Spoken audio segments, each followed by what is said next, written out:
Jimbo Nation. It's good to be back. Oh goodness. Okay. Well, I have a very special day planned for you and me. It's been coming up all weekend, as you may or may not know, depending on when you're watching this video.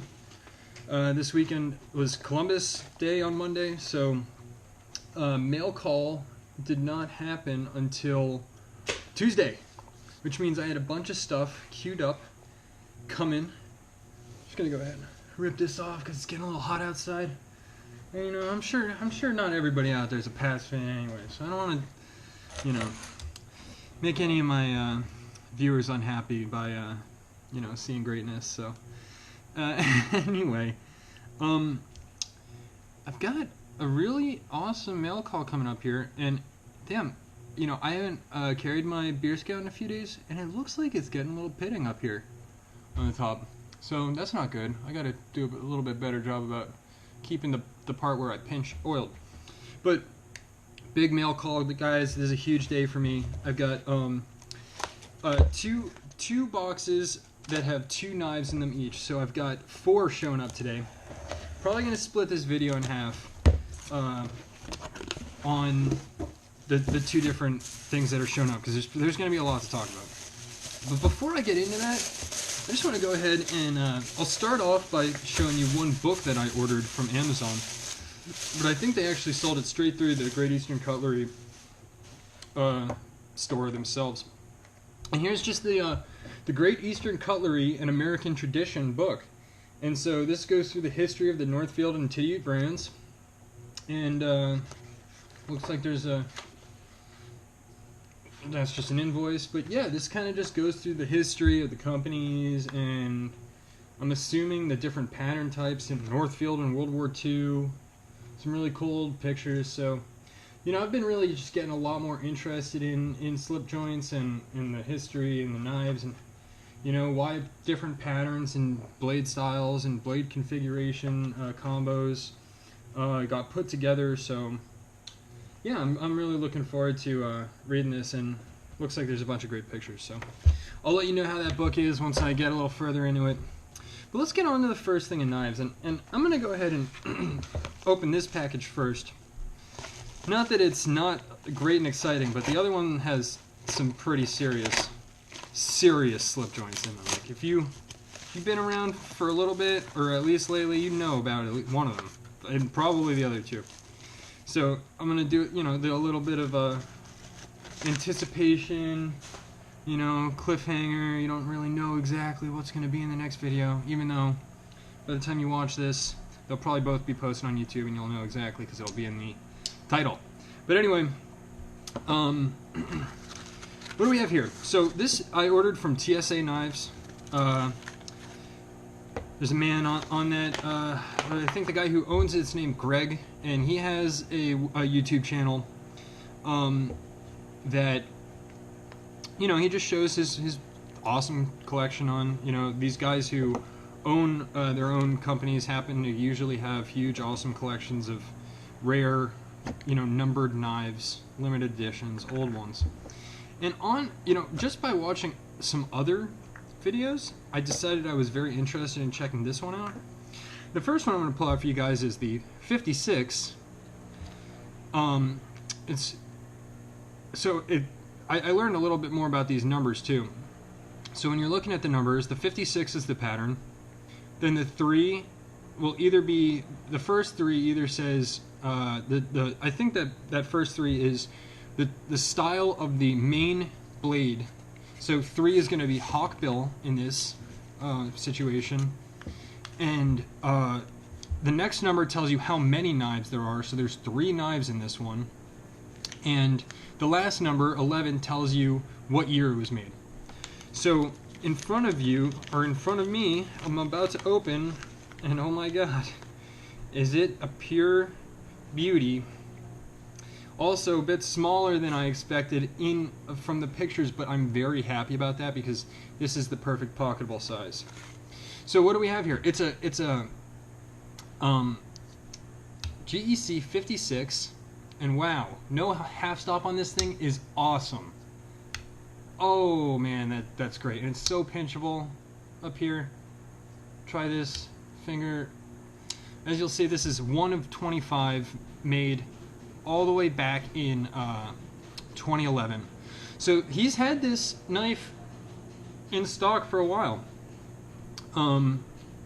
Give you a shot of the rust red micarta bolsters. Handle cover materials. This one has this one's marked number 2 of 25. So, you know, GEC always keeps the number 1, and then this is the number 2, which is actually very cool. I was just looking at a Blade Forums thread about some yellow boned 26s, and the guy had the full set of 2s, and he didn't want to split them up because, you know, it's not very often that you get a full set. Anyway, first blade was that hawkbill. The second one, which has the nail nick on the other side, which I'm really happy about, is this awesome clip point.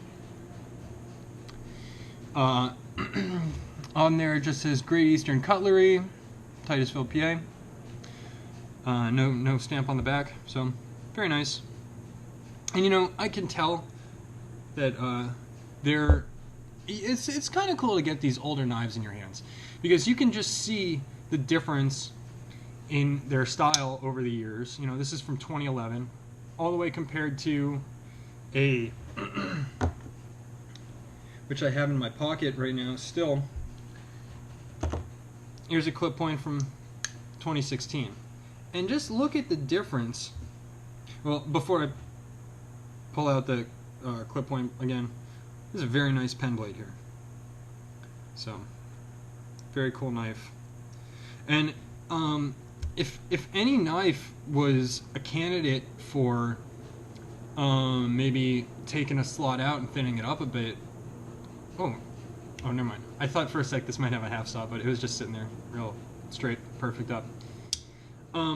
If any knife was a candidate for, you know, removing one and making it a little thinner, maybe this. But to be honest, it's a collector's piece, and not that I'm gonna never use it or carry it, but it's not something that I'd want to modify and mess up too much. So, but yeah, you could just see the difference.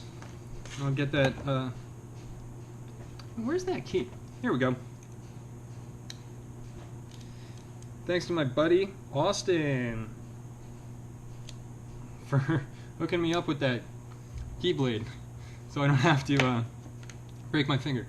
But yeah, you can just kind of see the differences in the back of these swedges here, probably, and just very differently done. Now this is a Titty one, and this is a Northfield knife. So, and I know that they do different kind of stuff, but I don't think the Beer Scouts are Northfield per se. I actually think these are Titty also, and they just have very, you can just tell their design and processes and technology have just come a long way in the past 6 or 7 years. So that's kind of cool and fun to see. The second knife that I got from TSA Knives, and guys, really, you really should go check them out on. Go check out Greg's YouTube channel. Go check out their store and what they currently have in stock, because maybe they don't have all of the knives in stock right away, but they do have a bunch of great knives in stock, and the prices were there. The next knife that I'm about to pull out, so this knife was on like 95 or 100 bucks, which, you know, only, but you think about what it is, how rare it is, all that kind of stuff, worth it, in my opinion. The second knife that I got here was a number 14 boys knife. Single spear point blade in the Knife Bright acrylic. So you want to talk about something real old? Well, this is about as new as it gets when it comes to GEC, along with the Northfield here. But look at this little cutie. Oh my goodness. Very nice long pull. And that's something. I like it. Man, is that cool or what? 14, 21, 16. So I was correct in the assumption that the first number was the type of blade. So, and I believe that the blades go, number 1 is a clip point, this number 2 is obviously a spear point, and then the hawk bill will be number 3. Where Warncliffe and Sheepsfoot fall in there, I don't know if they're 4 or 5 or what's the deal, and I'm not sure how many other blade styles they have. Maybe they have a different one for like the bullet styles, even though those are just kind of fatter spear points. Maybe they have a different one for the big 26 toenails and all that kind of stuff, the sunfish. But I rather do like this knife. It's not pinchable really because it's so small, but it has very nice long pull. Again, see, this is a titty-ute, obviously, and as you can see, the swedge is just completely different. It's you know, it just feels good. It feels it's meant for pushing down on like that, and it's meant for doing some really good penetrating cuts. So yeah, now, you know, I'm trying to decide if I want to keep this one already. You know, I love it, it's beautiful. I'm just not sure I'll ever carry it. But yeah, you know, that's kind of the way it goes with these things. I got it for such a good price that I could offload it for probably the same price and have it be an instant sale. So I'm really not all too worried about it. Maybe I'll even just return it, but anyway guys, make sure you like this video and subscribe, because coming up right after this one is another one of even cooler knives. So stay tuned, Jimbo TV, I'll see you soon.